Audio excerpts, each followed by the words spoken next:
Hey guys, konnichiwa. So I thought today we should do something special, so I wanted to try to brew pu'er tea with you guys. I've talked about pu'er tea before briefly, but we haven't learned how to brew it.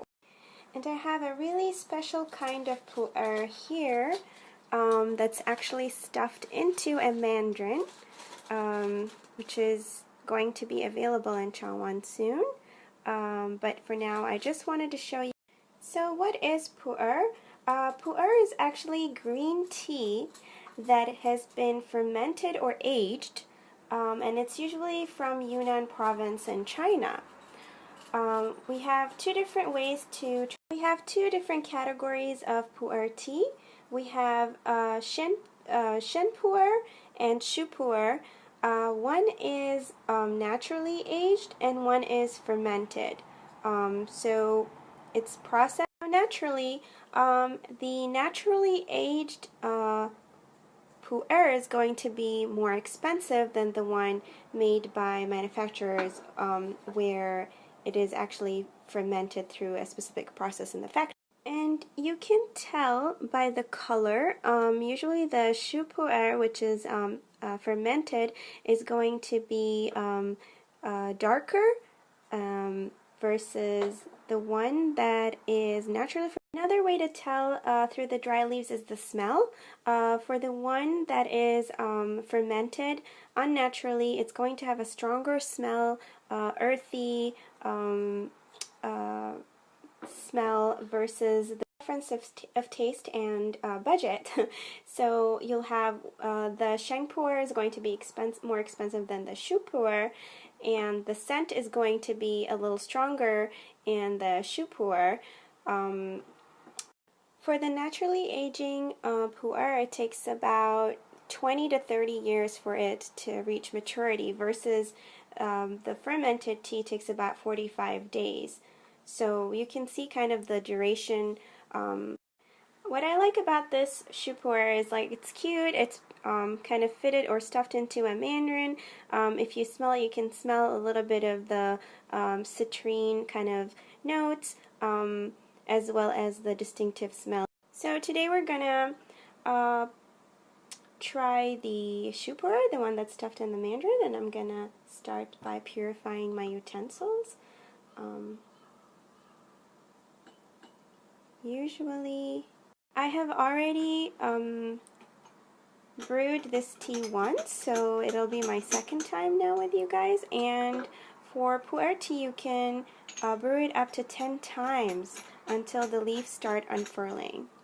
One important thing to remember is when you infuse pu'er, you have to wash it or infuse it twice and just rinse it out. So remember what we usually do, we rinse out the first infusion. With pu'er, you have to at least twice. So I have already brewed it and I've done the first process. So you can use the gai one and pour directly into the cups, or you could use a strainer. And just make sure you don't leave any water inside the leaves so that they don't keep infusing, and you make sure that the lid is open.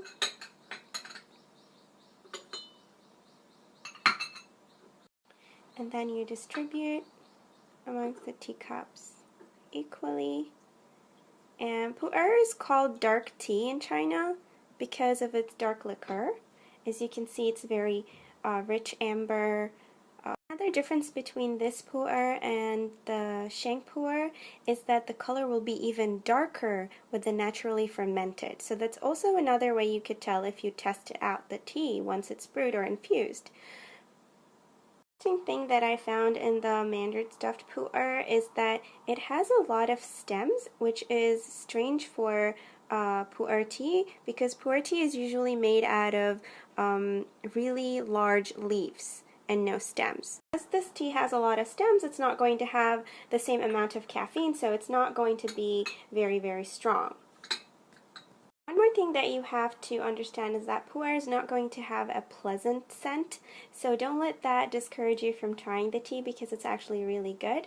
But maybe for beginners that are not tea enthusiasts or are into tea, That pu'er is an acquired taste and maybe work your way up to drinking pu'er, but definitely encourage everybody to try it once. But keep in mind that it's going to have a very earthy taste, so I would pair this with some dates or dark chocolate or chocolate. It would go really good to balance the flavor.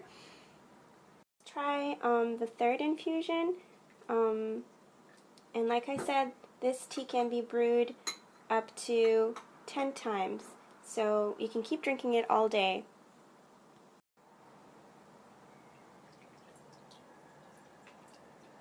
This time I'm doing it directly from the gaiwan to the cups.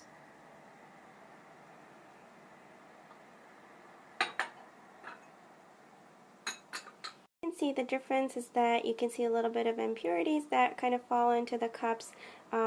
If you do it directly versus if you use a strainer, it catches all the little broken pieces. So it's really just a preference of what you want. That was it. I hope you guys enjoyed this session, and if you have any questions about pu'er or any other teas, please let me know. But I hope this helps you know your teas and how to pick them, how to brew them correctly, and how to enjoy them the best way possible.